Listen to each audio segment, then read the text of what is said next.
শ্রীমদ্ ভগবত গীতা ত্রয়োদশ অধ্যায় ক্ষেত্র ক্ষেত্রজ্ঞ বিভাগযোগ। বিষয় শরীর ও আত্মার রহস্য, ক্ষেত্র ও ক্ষেত্রজ্ঞের সূক্ষ্ম পার্থক্য। অনুবাদ ও বিস্তারিত বর্ণনা। ভক্তিযোগের অমৃত বাণী শোনার পর অর্জুন এখন প্রকৃতির গূঢ় রহস্য এবং এই দেহের ভেতরে থাকা চালিকাশক্তি সম্পর্কে জানতে চাইলেন। শ্রীকৃষ্ণ বললেন, হে অর্জুন, এই শরীরকে বলা হয় ক্ষেত্র বা কর্মের মাঠ, আর যিনি এই শরীরকে জানেন বা অনুভব করেন তাকে বলা হয় ক্ষেত্রজ্ঞ বা আত্মা। ভগবান বুঝিয়ে দিলেন যে আমাদের এই দেহটি একটি জমির মতো, যেখানে আমরা আমাদের ইচ্ছা, বাসনা এবং কর্মের বীজ বপন করি এবং সেই অনুযায়ী জীবনের ফল ভোগ করি।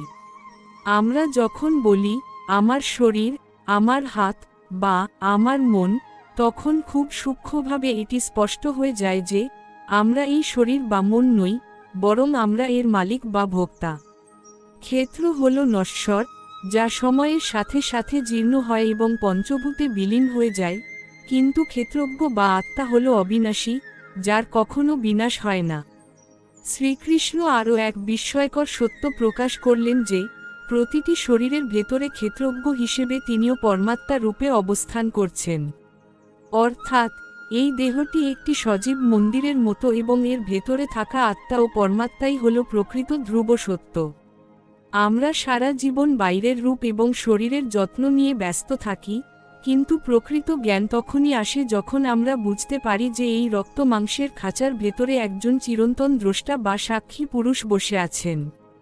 এই অধ্যায় আমাদের শেখায় যে বাইরের আবরণ দেখে কাউকে বিচার করা উচিত নয়, বরং প্রত্যেকের অন্তরের সেই দিব্য সত্তাকে সম্মান করা উচিত। এই বিভাজনটি যখন একজন মানুষ বুঝতে পারে, তখন তার মৃত্যুভয় চিরতরে দূর হয়ে যায় এবং সে জাগতিক দুঃখ কষ্টের অনেক ঊর্ধ্বে উঠতে পারে। এটি আত্মোপলব্ধির প্রথম ধাপ, যা আমাদের নশ্বর জগৎ থেকে অবিনাশী সত্যের দিকে নিয়ে যায়। বিষয় প্রকৃত জ্ঞান কি এবং জ্ঞানের 20টি মানবিক লক্ষণ। অনুবাদ ও বিস্তারিত বর্ণনা। অর্জুন যখন জিজ্ঞাসা করলেন প্রকৃত জ্ঞান বলতে ঠিক কি বোঝায়, তখন শ্রীকৃষ্ণ কোনো তাত্ত্বিক সংজ্ঞা না দিয়ে কতগুলো অসাধারণ মানবিক গুণের বর্ণনা দিলেন। তিনি বললেন, এই গুণগুলো যার চরিত্রে আছে সেই আসলে জ্ঞানী। এই গুণগুলোর মধ্যে প্রধান হল অমানিত্ব, অহংকারহীনতা, অদম্ভিত্ব, দম্ভ না করা, অহিংসা, ক্ষান্তি, সহনশীলতা এবং আর্জবম, সরলতা। শ্রীকৃষ্ণ জোর দিয়ে বললেন যে কেবল বই পড়ে তথ্য সংগ্রহ করা জ্ঞান নয়, বরং সদ্গুরুর সেবা করা, অন্তর ও বাহিরের পবিত্রতা বজায় রাখা এবং আত্মসংযম করাই হল প্রকৃত শিক্ষা। একজন জ্ঞানী ব্যক্তি কখনো প্রিয় বস্তুর প্রাপ্তিতে অত্যন্ত উল্লাসিত হন না এবং অপ্রিয় কিছু ঘটলে ভেঙে পড়েন না। তিনি জানেন যে জগতের প্রতিটি পরিস্থিতিই পরিবর্তনশীল। শ্রীকৃষ্ণ আরও বললেন, বিষয়ের প্রতি আসক্তি ত্যাগ করা, নির্জনে ঈশ্বরচিন্তা করা এবং অনর্থক জনসমাগম এড়িয়ে চলাই হল জ্ঞানের প্রকৃত পথ। আমরা আধুনিক যুগে অনেক ডিগ্রি অর্জন করি, কিন্তু শ্রীকৃষ্ণের মতে যার চরিত্রে নম্রতা নেই এবং যার মনে শান্তি নেই, সে আসলে প্রকৃত জ্ঞানী হতে পারেনি। এই 20টি গুণ যখন কোনো মানুষের মধ্যে প্রস্ফুটিত হয়, তখনই তার অন্তরের অজ্ঞানতাজনিত অন্ধকার দূর হয়ে যায়। এই জ্ঞানী মানুষকে ঈশ্বরমুখী করে এবং তাকে জন্ম মৃত্যুর কঠিন চক্র থেকে মুক্তি দেয়। তাই জীবনের প্রকৃত উদ্দেশ্য হওয়া উচিত কেবল অর্থ বা যশলাভ নয়, বরং নিজের ভেতরকার এই স্বর্গীয় গুণগুলোকে জাগ্রত করা। এই গুণগুলো অর্জিত হলে মানুষ যে কোনো পরিস্থিতিতে স্থির থাকতে পারে এবং অন্যের কল্যাণে নিজেকে উৎসর্গ করতে পারে। এটাই হলো ভগবানের নির্দেশিত জ্ঞানের রাজপথ। বিষয় প্রকৃতি, পুরুষ এবং ঈশ্বরের স্বরূপ বিশ্লেষণ। অনুবাদ ও বিস্তারিত বর্ণনা। এরপর ভগবান প্রকৃতি এবং পুরুষের আত্মার নিগূঢ় রহস্য উন্মোচন করলেন। তিনি বললেন, জেনে রাখো অর্জুন, প্রকৃতি এবং পুরুষ উভয়ই অনাদি। প্রকৃতি হল সেই জোড়া শক্তি যা দিয়ে আমাদের শরীর, মন, বুদ্ধি এবং এই দৃশ্যমান বিশাল জগৎ তৈরি হয়েছে। আমাদের যাবতীয় আবেগ, পরিবর্তন এবং কর্ম প্রকৃতির গুণের প্রভাবেই ঘটে থাকে। অন্যদিকে পুরুষ বা আত্মা হল সেই চেতনাশক্ত যা এই প্রকৃতির প্রতিটি কর্মের সাক্ষী হিসেবে অবস্থান করে। প্রকৃতি আমাদের দিয়ে নানা কাজ করায় এবং আমরা মোহবশত নিজেকে কর্তা মনে করে সুখ দুঃখ ভোগ করি। কিন্তু এই দেহের ভেতরে এক পরম সত্তা আছেন যিনি সব দেখছেন, তিনিই হলেন পরমাত্মা। তিনি এই শরীরের উপদ্রষ্টা, সাক্ষী, অনুমন্তা, অনুমতি প্রদানকারী, ভর্তা, পালক এবং মহেশ্বর। শ্রীকৃষ্ণ বুঝিয়ে দিলেন যে ব্যক্তি এটি স্থিরভাবে বুঝতে পারে যে সমস্ত কাজ প্রকৃতি করছে এবং আত্মা আসলে নির্লিপ্ততা, সে কখনো কর্মের জালে জড়িয়ে পড়ে না। যেমন বিশাল আকাশ সর্বত্র বিরাজমান হয়েও কোনো কিছুর সাথে মিশে যায় না বা কোনো ময়লা দ্বারা কলুষিত হয় না, ঠিক তেমনি আত্মা শরীরের মধ্যে থেকেও শরীরের কোনো দোষ বা গুণ দ্বারা লিপ্ত হয় না। যখন আমরা জগতের সমস্ত প্রাণীর মধ্যে একই পরমেশ্বরকে সমানভাবে বিরাজমান দেখি এবং অনুভব করি যে তিনি সর্বব্যাপী, তখনই আমাদের দিব্যচক্ষু উন্মিলিত হয়। এই সমদর্শী ভাবই মানুষকে মোক্ষ লাভের পথে চূড়ান্তভাবে এগিয়ে নিয়ে যায়। পরিশেষে ভগবান বললেন, যারা বিবেক বুদ্ধি দিয়ে এই ক্ষেত্র ও ক্ষেত্রজ্ঞের সূক্ষ্ম পার্থক্য বুঝতে পারে, তারাই পরম গতি বা পরম শান্তি লাভ করে। এই সত্যটি হৃদয়ে ধারণ করলে জীবনের প্রতিটি কাজই এক একটি পবিত্র যজ্ঞে পরিণত হয়। বিষয়: পরমাত্মার স্বরূপ এবং জ্ঞানচক্ষুর উন্মোচন। অনুবাদ ও বিস্তারিত বর্ণনা। ত্রয়োদশ অধ্যায়ের এই পর্যায়ে শ্রীকৃষ্ণ পরমাত্মার সেই অচিন্ত রূপের বর্ণনা দিলেন, যা শুনলে মানুষের অন্তরের সমস্ত সংশয় দূর হয়ে যায়। তিনি বললেন, সেই পরম সত্য বা পরমাত্মা সমস্ত ইন্দ্রিয়বর্জিত হয়েও সমস্ত ইন্দ্রিয় শক্তির উৎস। তিনি সবকিছুর বাইরে আবার সবকিছুর ভেতরেও বিরাজমান। তিনি স্থাবর ও জঙ্গম উভয় সত্তার মধ্যেই ওতপ্রোতভাবে জড়িয়ে আছেন।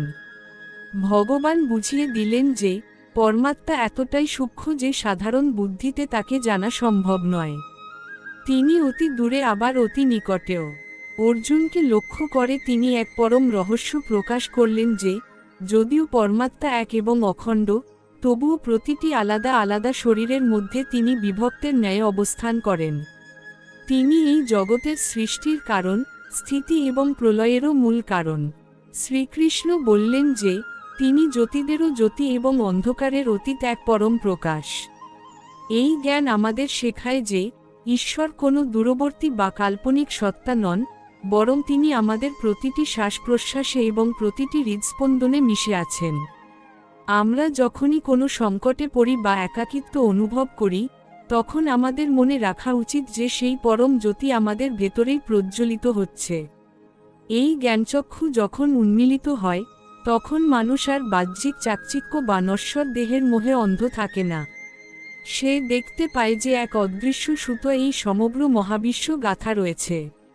এই সমদর্শী ভাব মানুষকে প্রকৃত জ্ঞানী করে তোলে এবং তাকে জীবনের চরম সত্যের দিকে নিয়ে যায়।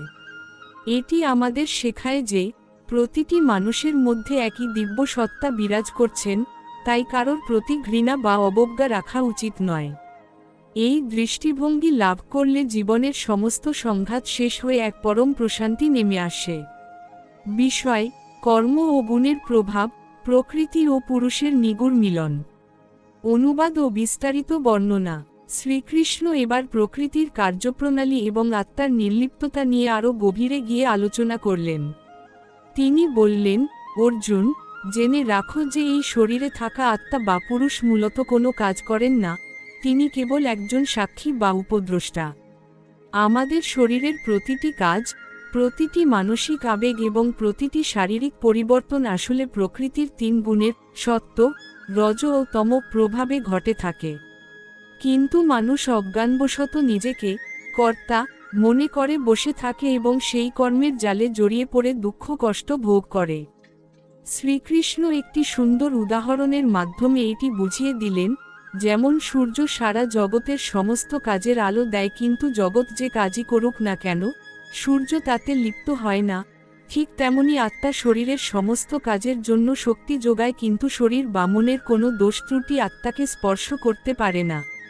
তিনি আরও বললেন যে পরমাত্মা হলেন এই শরীরের প্রকৃত মহেশ্বর বা পরম প্রভু। যে ব্যক্তি এটি বুঝতে পারে যে সমস্ত কাজ প্রকৃতি দ্বারা সম্পন্ন হচ্ছে এবং আত্মা আসলে নির্লিপ্ততা, সে কখনো পাপে লিপ্ত হয় না এবং মৃত্যুর পর পুনরায় এই নশ্বর জগতে আবদ্ধ হয় না। এই পরম সত্যটি আমাদের জীবনের এক বিশাল শিক্ষা। আমরা যখনই কোনো কাজ করি, আমাদের উচিত ফলের আশা ত্যাগ করে এবং নিজেকে নিমিত্ত মনে করে কাজ করা। এই বোধ মানুষকে দায়বদ্ধ করে তোলে কিন্তু দুশ্চিন্তা থেকে মুক্ত রাখে। যখন আমরা বুঝতে পারি যে আমাদের মেধা, শক্তি এবং সাফল্য আসলে প্রকৃতিরই অবদান, তখন আমাদের ভেতর থেকে অহংকার মুছে যায়। এই অহংকার শূন্যতাই হল আধ্যাত্মিক উন্নতির মূল চাবিকাঠি। প্রকৃতি ও পুরুষের এই রহস্যটি জানলে মানুষ জাগতিক মায়ার বন্ধন ছিন্ন করে পরম মুক্তি লাভ করতে পারে। বিষয়: ত্রয়োদশ অধ্যায়ের উপসংহার, মোক্ষ লাভের চাবিকাঠি। অনুবাদ ও বিস্তারিত বর্ণনা। ত্রয়োদশ অধ্যায়ের উপসংহারে এসে শ্রীকৃষ্ণ অর্জুনকে সেই চূড়ান্ত উপদেশের কথা বললেন যা জীবনের সারকথা। তিনি বললেন, হে পাণ্ডব, যারা বিবেক, বুদ্ধি এবং জ্ঞানচক্ষুর মাধ্যমে ক্ষেত্র, শরীর এবং ক্ষেত্রজ্ঞের আত্মা পার্থক্য বুঝতে পারে এবং যারা প্রকৃতি থেকে মুক্তি লাভের উপায় জানে, তারাই পরম গতি বা মোক্ষ লাভ করে। এই অধ্যায়টি আমাদের শেখায় যে জীবন কেবল ভোগের জন্য নয়, বরং নিজেকে চেনার জন্য।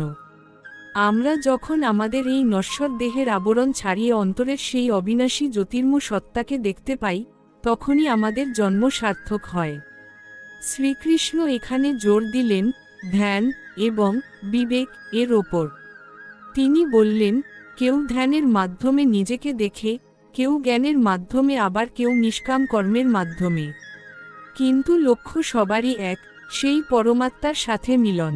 এই অধ্যায়টি পড়ার পর একজন ভক্তের দৃষ্টিতে জগৎ আর আগের মতো থাকে না।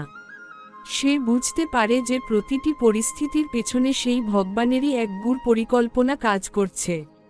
জীবনের প্রতিটি বাধা তখন আর বাধা মনে হয় না, বরং তা হয়ে ওঠে আধ্যাত্মিক উন্নতির একটি সিঁড়ি। ক্ষেত্রজ্ঞের এই জ্ঞান মানুষকে সমদর্শী হতে শেখায়, যেখানে সে শত্রুর মধ্যেও বন্ধুকে দেখে এবং পরাজয়ের মধ্যেও জয় দেখতে পায়। পরিশেষে শ্রীকৃষ্ণ আশ্বাস দিলেন যে ব্যক্তি এই আত্মজ্ঞান লাভ করে, সে চিরকালের জন্য শোক ও মোহের ঊর্ধ্বে চলে যায়। এটিই হল মানুষের জীবনের প্রকৃত সাফল্য। এই অধ্যায়ের প্রতিটি বাণী আমাদের আধুনিক জীবনের মানসিক অবসাদ এবং বিভ্রান্তি দূর করে এক উজ্জ্বল ভবিষ্যতের দিশা দেখায়। শ্রীমদ্ ভগবদ্ গীতার ত্রয়োদশ অধ্যায় অর্থাৎ ক্ষেত্রজ্ঞ বিভাগ যোগ আমাদের আধ্যাত্মিক জীবনের এক নতুন তোরণ খুলে দিল। আমরা শিখলাম কিভাবে এই শরীরের সীমানা ছাড়িয়ে অসীম আত্মার সাথে যুক্ত হওয়া যায়। আশা করি উজান গীতা চ্যানেলের আজকের এই দীর্ঘ ও তথ্যবহুল আলোচনাটি আপনাদের অন্তরের অন্ধকার দূর করতে সাহায্য করেছে। যদি এই ভিডিওটি আপনাদের ভালো লেগে থাকে, তবে অবশ্যই লাইক করুন এবং প্রিয়জনদের সাথে শেয়ার করে এই পবিত্র জ্ঞান ছড়িয়ে দিন। আগামী পর্বে আমরা প্রবেশ করব আরও এক রোমাঞ্চকর তত্ত্বে, চতুর্দশ অধ্যায় গুণত্রয় বিভাগ যোগ, যেখানে শ্রীকৃষ্ণ জানাবেন কিভাবে সত্য, রজ এবং তম গুণ আমাদের ভাগ্য নিয়ন্ত্রণ করছে। সেই অত্যন্ত জরুরি পর্বটি মিস না করতে চাইলে এখনই সাবস্ক্রাইব করে বেল আইকনটি টিপে দিন। আজকের এই আলোচনার কোন বিষয়টি আপনার দৃষ্টিভঙ্গি বদলে দিল, তা কমেন্টে জানাতে ভুলবেন না। শেষে পরম শ্রদ্ধায় একবার লিখে যান, জয় শ্রীকৃষ্ণ। দেখা হচ্ছে পরবর্তী ভিডিওতে। ততক্ষণ সুস্থ থাকুন, জ্ঞানে থাকুন এবং পরমেশ্বরের আশীর্বাদে নিরাপদে থাকুন। ধন্যবাদ। নমস্কার।